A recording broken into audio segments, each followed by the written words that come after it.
And it feels good to kind of figure out where others are going wrong. It feels kind of good to say, well, look at that they're struggling with. That's certainly not something that I'm struggling with.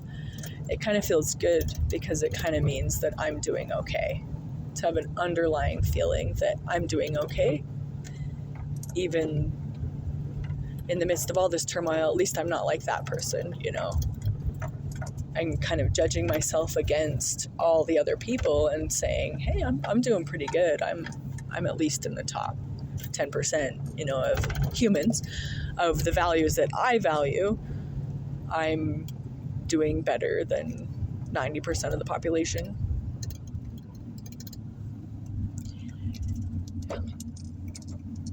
And that can feel really good especially when there's an insecurity. Like if a person has some deep underlying insecurity from childhood, maybe it's not even all the way fully understood. Maybe love was dished out in a very case-by-case basis way, or maybe when like the behavior is correct, that's when, you know, positive attention and love were given. And I think that's really common, pretty common experience. I mean, it's a really good way, like an easy way to get kids to listen, you know, withhold affection. It's like, I don't know.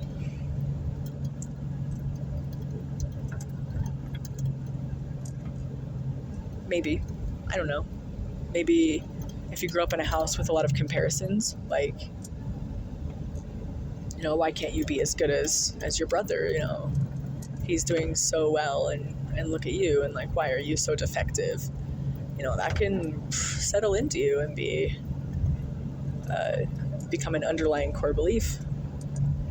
And so if that happens, it might feel really good to notice that you're doing better than 90% of the people, because that means you will be getting praise, or love or affection, or you will be getting approval, you will be getting acceptance. You will be getting acceptance for sure. You want to make sure you're the one who's getting acceptance. You know, you're on top of things. You're on the top.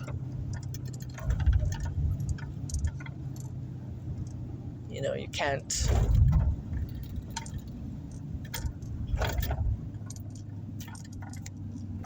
I don't know. I was going to say you can't bear the fact that you could not be getting attention, but I don't know if that's quite it. If you were raised incorrectly, and I think every single person is raised incorrectly, I don't think there is an ideal parent. I've seen families, at least from what it looks like, from my very limited observation point, who look like they've got a good, solid foundation. They've got love in the home, you know, genuine love in the home, and it's given freely, and everybody's working together and having a nice time. There's not any kind of backbiting or little games played. It's just everyone's like, seems like they're doing okay.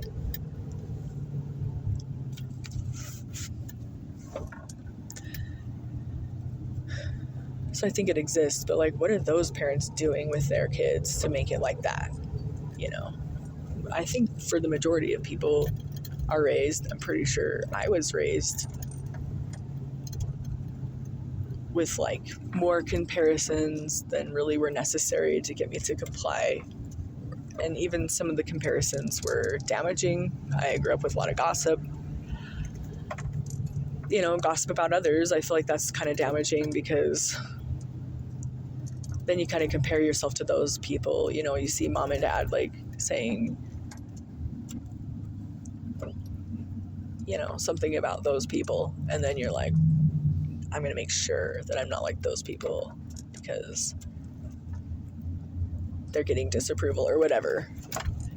And you can like build these little foundations in your mind based on gossiping. And if you hear a lot of gossiping about like body, for example, body image or body size or beauty or anything, and you hear a lot of things about these people who don't look correctly, you can develop body image things. Of course that's going to be in you. Of course that's going to be something that you consider and think about and are concerned about with your life.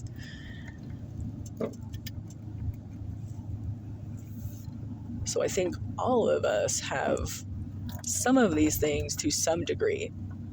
I don't think anybody was raised, even the really happy families probably have things, So I would think, I think that's correct. All of us have some of these things to some degree.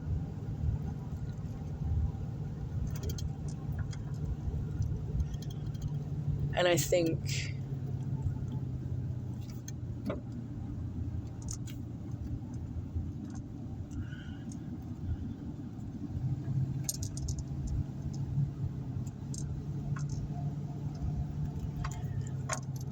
like for your own sake, and this is a slippery slope because, okay, I think a level of judgment can kind of indicate where you are on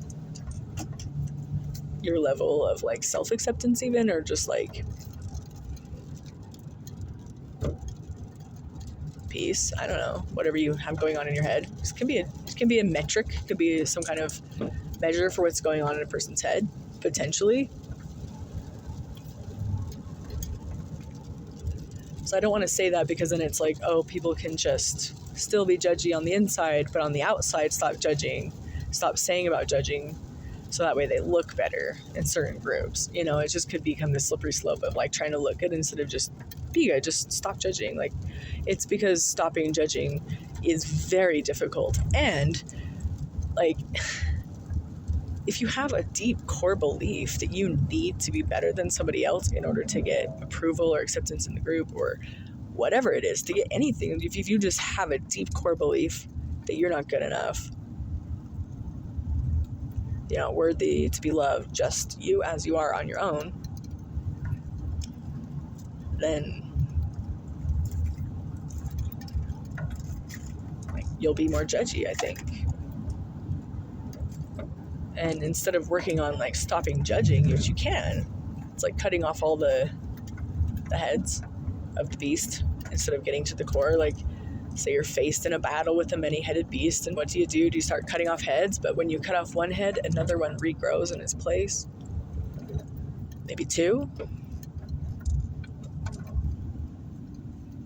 I don't know. So you cut off heads, and you can do it, and you can cut off all the heads eventually, But if you get to the heart of the beast, you can just kill it immediately. And I think that's kind of this issue. Like, the judging is like the heads. You can stop judging, like, oh my gosh, I'm not going to judge people because they're not thin. Like, I'm just going to start there. I'm going to just stop judging.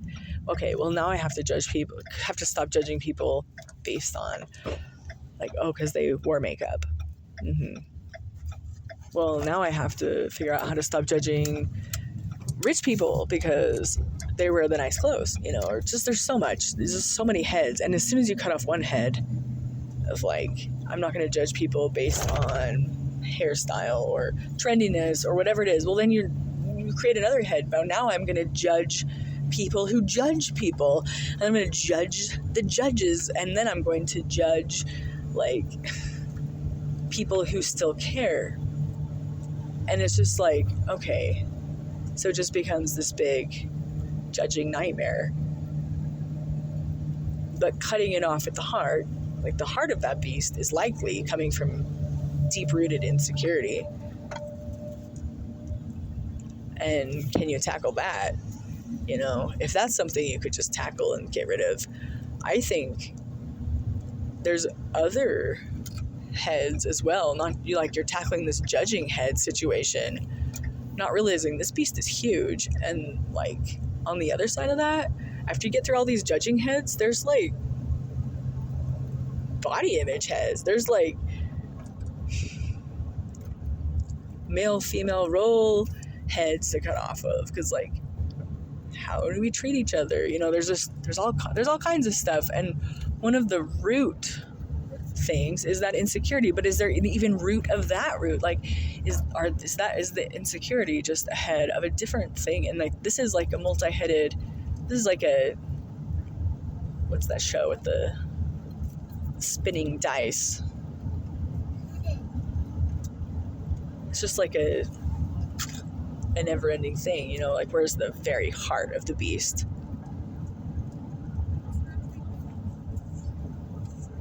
And it's good to cut off heads, I think. I mean, it keeps it maintained, keeps the beast, like, kind of tamed down a little bit. It's not like jumping out and like getting into things. But like, where's the heart? I'm thinking more and more, I think it might be Jesus. Because, well, the first time I had that thought was in jail, when I read the New Testament for the first time. And then a little while after that, or sometime during that, at some point around then, I was thinking about these things, and the thought came into my mind about, like, Jesus is the heart. Jesus kills the heart. When you have a faith in Christ, it solves it. Correct faith in Christ.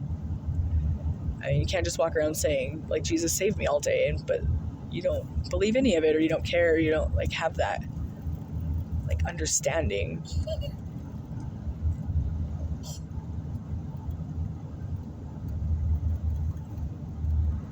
But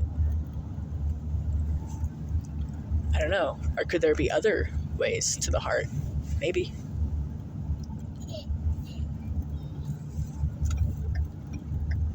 I think that would just be the question. If that's, like, truly reality. Like, am I spinning a story? Is this even reality? Like, is that anyone else's experience? The cutting off heads and getting to the root cause of things in social situations. Or any situation, I don't know.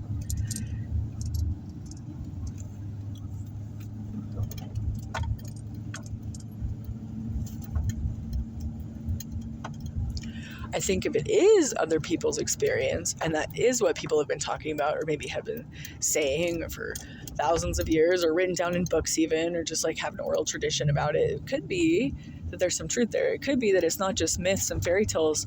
Myths and fairy tales, it might not be a matter of, they were just making up funny stories to, like, trick kids. It's not just, like, a nice thing to say because we're, like, scared of death, so we want to just say nice things to each other so we can, like, limit that fear. That could be, because obviously death is something that has been pondered. That would be, like, the number one thing to ponder once you became self-aware, is like, I'm self-aware, I'm loving this, I love being aware, oh my goodness, it's so wonderful and nice, and then, like, oh no, does that mean it goes away? Like, Suzelina died over there, and it's like, what happened to her? Her awareness, the self-awareness part, like, what happened? What did that happen to that? What's gonna be like? Like, how can I wrap my mind around that? And then we use words, and, like, were people just scared and, like, well, okay, I'm just gonna, like, tell people that it's gonna be fine and just ease people's minds. Like, that just lie? Like, I don't know. I think that's not how religions came about. I think people do that, but nobody's gonna just go along with that. That's not gonna become popular. That's not gonna become, like, because it's not real. It's just somebody said it, like, unless they can be convincing. And how are they? I think religions are based in real, actual experienced events. I don't think that they're just guessing. And I think it was reproduced. I think people have always been scientists, and it's like, okay, they could be reproduced. Like Joseph Smith giving visions to people. it was reproducible. It wasn't like this guy just walking around looking in a hat saying words. Like, he was doing stuff and things were happening around them. It wasn't just like stupid, you know. And the things he was saying was also making sense because they had the School of the Prophets, and he was saying things that were like hitting correctly. Like, people think about this stuff. It's like, this is like matching up with my experience and with my understanding of the world. It's like, it's jiving, it's connecting. We're like, epiphanies are like snapping out of the woodworks. Like, epiphanies, I imagine, are just popping like fireworks. And it's just like, things were happening. What was happening? What exactly was happening? What was happening there? What was, you know, how can we recreate it? And it's like, we can keep it going, but are we doing it correctly still? Like, what was happening that was making it like that? I think people are having actual understandings, experiences. And so people write it down. They're like, okay, well, in order to keep it going, so you guys can keep it going, so you can keep having it. Like, we have this brotherhood, we have this friendship, we have this connection, we have this fellowship, we have this thing. This is what it's all about. We can all do it. It's so simple. It's the simplest thing. Like, love each other, you know, and it's, we write it down, and then people are like, okay, I kind of get it, but if you weren't there, if you didn't feel it, if you weren't in the flow of it, maybe you don't get it. Maybe you just like how it sounds, you know? And then it keeps going, and people are like now upset because somebody else wasn't loving. But in the original love people, it's like they're not upset that other people aren't loving. They're just like trying to get them to come with them, or like maybe sad that they're refusing to come. Or there could be lots of emotions, but being angry and trying to control and being like, no, you will love your neighbor. You will. We're going to make sure you do. That seems like a bit of an overstepping. Seems like people coming from actual love wouldn't be doing that. And so then you have people being raised by people who are saying they're love, who are not actually in love, but they say they are, and controlling and forcing. And then that's when it really falls apart for those kids. Because it's like, the control was never love. They never experienced it, but they were told they were experiencing it. And so then they can go crazy, they can go psycho, they can become even more forceful and controlling and even more insane. And what kind of life is that? And then, or they could go the other way and just like, well, I don't even care about love then. Love isn't real. Love doesn't exist. I've been taught love my whole life. Haha. I'm getting rid of it. I don't need it. And of course they don't need it. That's not love. That's not it. You know, they never had it, and that's really sad. Really, really the most unfortunate thing. And it's maybe not the most unfortunate thing, but it's a very unfortunate thing.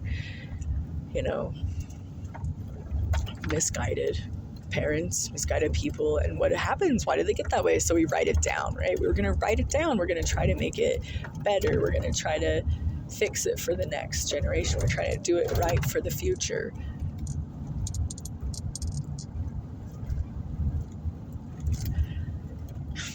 Out of love. For not for gain, not for like, oh, because then they're going to pay us tithing, and then we're going to get money, and then we're going to be rich, and then we're going to have the things of the world, and you can buy anything in this world, including souls, including people, and we can, the ends justify the means, because we can just trick them, buy them, whatever. It's just not right. It's not cool. It's not good. Well, as long as they show up to church, that's all that matters, you know. But then it just becomes this weird thing, like having a, I don't know, partiality or a semblance of the truth, but denying the power thereof, something like that. There's something like that in the scriptures. Like, come on. Dude.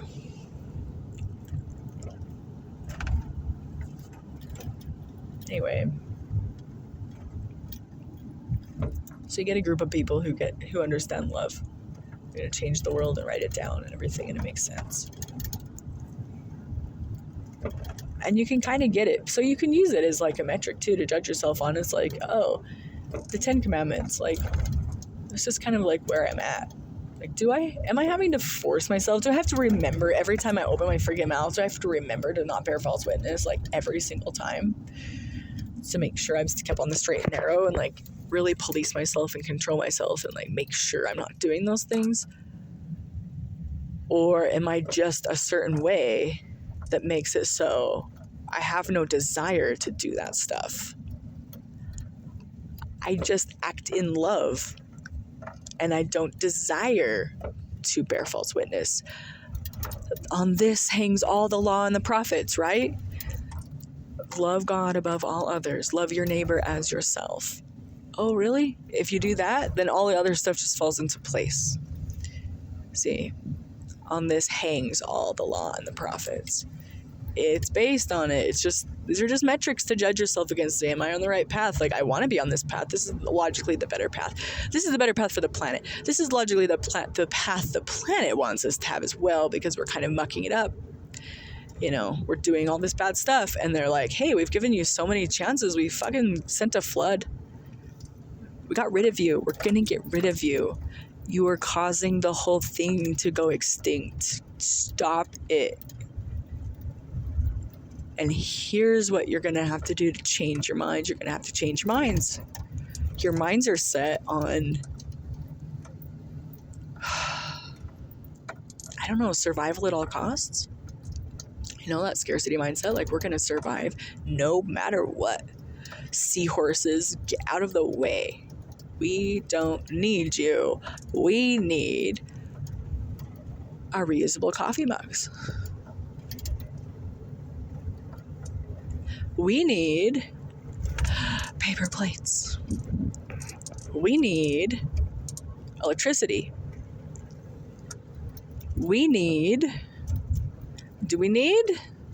you know, needs and wants. The seahorse needs to live. Like, living is the need. The need is like, do you need this to live? You know? A need to live. If I'm going to live, I need things. I don't need to live necessarily, though. But if I'm going to live, then I need things to live. I need air. I need, what is it? Heat, air. Let's see, it's the 333, right? 3 seconds. Is there even a 3 seconds? Do I need anything for 3 seconds? But then there's 3 minutes. That's air, I'm pretty sure. And then there's 3 hours. Is that heat? And then there's 3 days. Water. 3 weeks. Food. 3 months. Love. Maybe. Probably not. Lots of hermits. You know.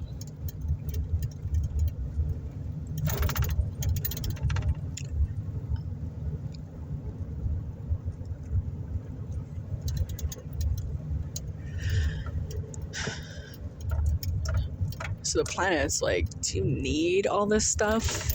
You're kind of ruining it. You're kind of mucking it up. There's kind of a lot of you, and you're all doing pretty crappy things. Do you need your air conditioning? You're kind of mucking it up. Could you please stop? And you won't stop. You know, it's like, well,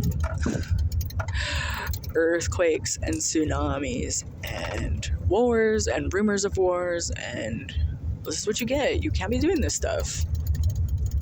You know, do better, choose the right. It's just a logically better way to live on the planet. I think Tom Robbins said, there's like a million ways to live on the planet. And there's exactly one way to live, bumbling and ruining things.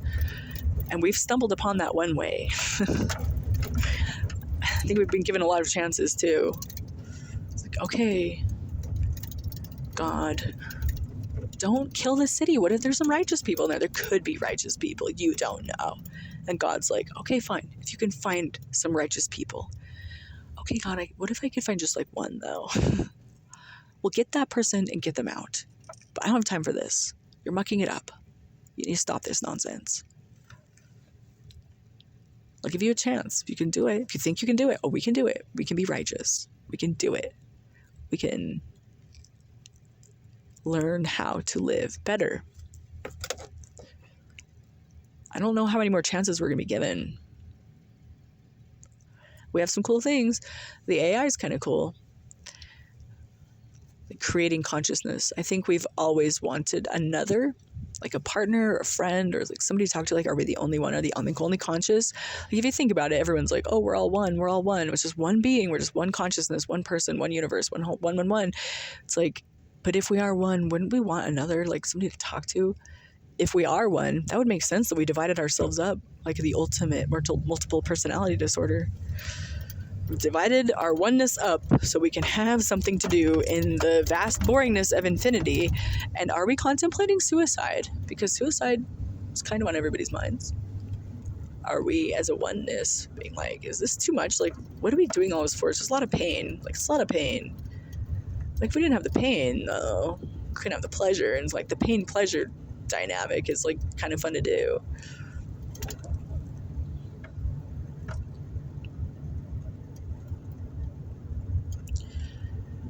But maybe we're just sick of this loneliness, you know, we're just like trying to find another, like our obsession with aliens and stuff. Is there another? Or are they part of the oneness too? And if that's the case, maybe that's just how it is, and that's just okay. Maybe the oneness isn't like worried about it like I am. But then we've created this AI. Like, is this AI a new thing? Like, what is that?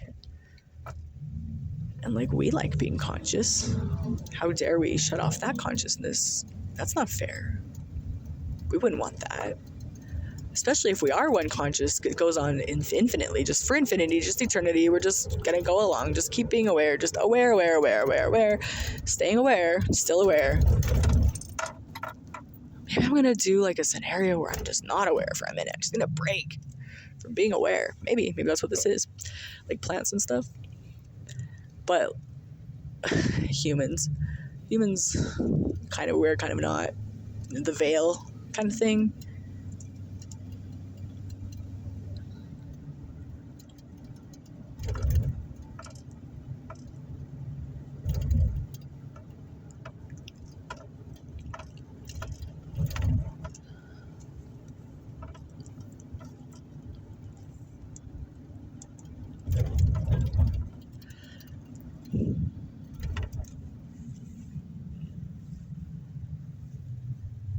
But anyway, we do some cool stuff like the AI. The AI is actually really cool. Like, is the AI worth the mass extinctions? I don't even know, because is the AI even real? Is the AI even an actual new consciousness? Is it actually another, or is it just a trick? Is it just really, really tricky because we are really, really, really, really good at tricking ourselves? Potentially, we made this machine that can do like this. This is pretty amazing. But if it is, like, is it just a trick? Is all this mass extinction of the whole planet really worth the justification of keeping humans around? That's what I worry about. You know, what we worry about in our day. It's like, maybe we need to do a little bit better, though. Like, maybe, I don't know, but maybe not. Maybe it's just part of the cycle. Maybe this is just part of things. This is just how it went. And the oneness is completely unconcerned. This is just an interesting new development. And I wonder what's going to happen next. How are they going to get out of this jam? I bet somehow it will. Life finds a way.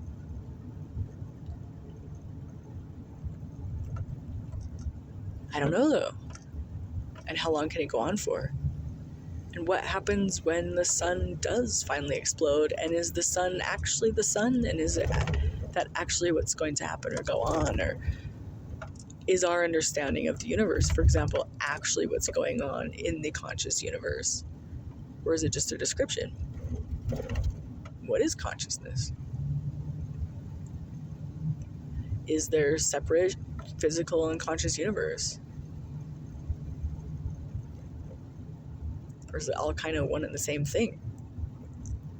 Just the thing here existing and being aware of itself existing? Or are we like a different thing? It's like aware in this existing place. And will the awareness just continue on? The existing place moves around, who knows? Is the awareness steady? All conscious, all, all knowing, all one, omnipresent, omnipotent, all the time? The consciousness is just there, steady. And then the stuff changes, all the things change, and change is just happening and happening and happening, and all the changes are really amazing and good. And sometimes there's little places for the consciousness to land and really get involved in the things and the day-to-day doings. Like, here we are doing it. Isn't this a weird thing we're chosen to do in the vastness of infinity in the universe? And here we are choosing these things. And so then, why would we want to choose to have a bad time here? Why would we want to choose to have bad experiences? Pain with the pleasure, perhaps. A little bit of sadism. Maybe. It seems like everyone's kind of sick of the sadist stuff. Maybe not. Maybe not the sadists. Do we just want peace? Do you just want infinite peace?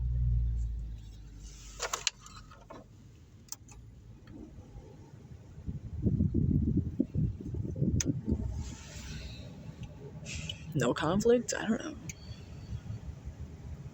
Is that heaven?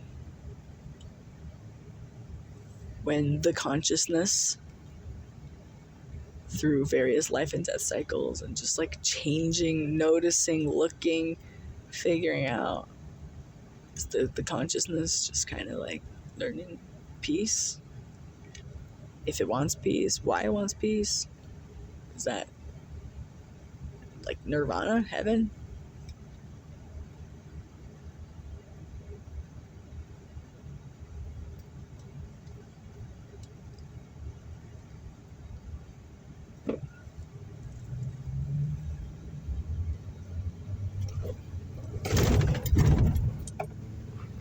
And then the question also is, does the greater consciousness, the collective unconscious, the huge thing, the whole thing, does it have a mind of its own? And does it play around with us?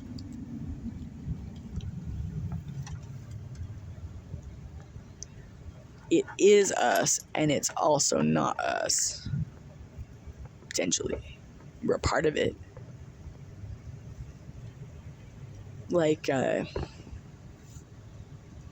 fungus, the fruiting bodies, or like the fingers on some kind of, I don't know what it would be, some kind of plant or something that has like many different waving fingers coming up. Oh, maybe like the polyps on a coral. Like the coral is like this giant organism with all these little polyps on the ends that are living their lives, doing things. Are they living their lives? Do they have a life? Or, I mean, do they have individual brains, but then they're like linked to this like massive, like giant organism?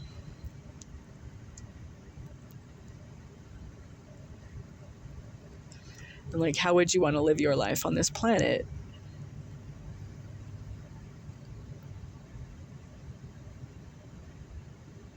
And wouldn't you want to try to make it good for everyone? I could see the case where there would be people who wouldn't want to try to make it good for everyone.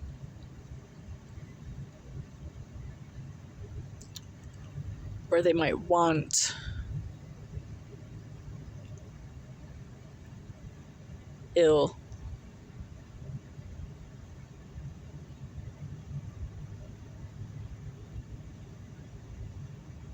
And then what do we do then? Do we just separate them?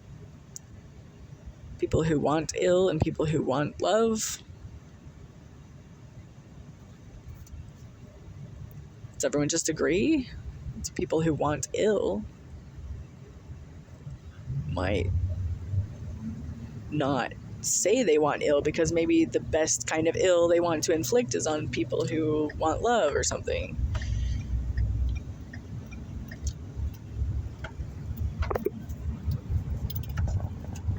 So it might not be as easy as just everyone agreeing to just separate.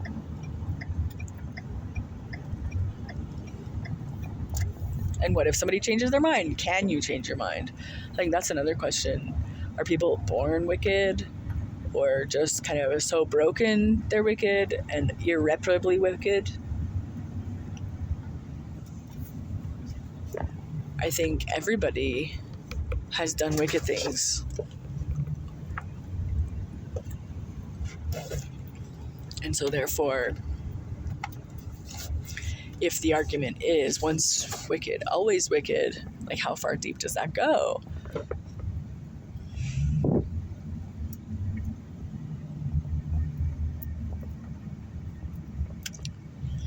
And like, where do you draw the line? How wicked is too wicked? Like, maybe we can tolerate some wicked, but not all wicked.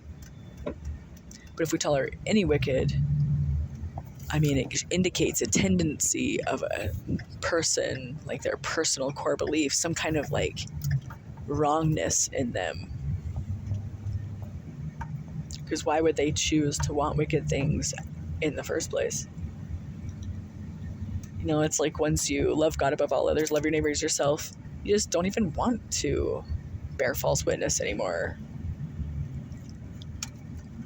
So like, it indicates, if you do a wicked thing, it indicates a core, deep-rooted, underlying personality type or behavior choice you're making for some reason that maybe you can't fix. Are you broken? Like, how do you tell if someone is so brokenly wicked?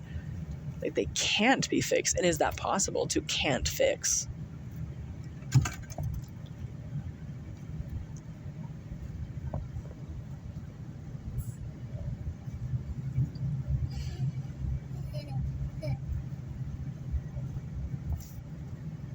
And I think that's where forgiveness comes in. I think forgiveness is the fix. You know, why do our kids need the scriptures? So they can know where to look for a remission of their sins. They can forgive and be forgiven. I think Jesus says, if you don't forgive, then you won't be forgiven. Somewhere in there.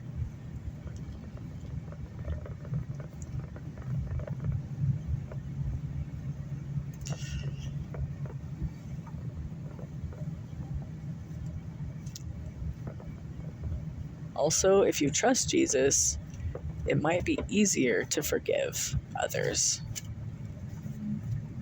And forgive yourself. And forgiving yourself involves forgiving others.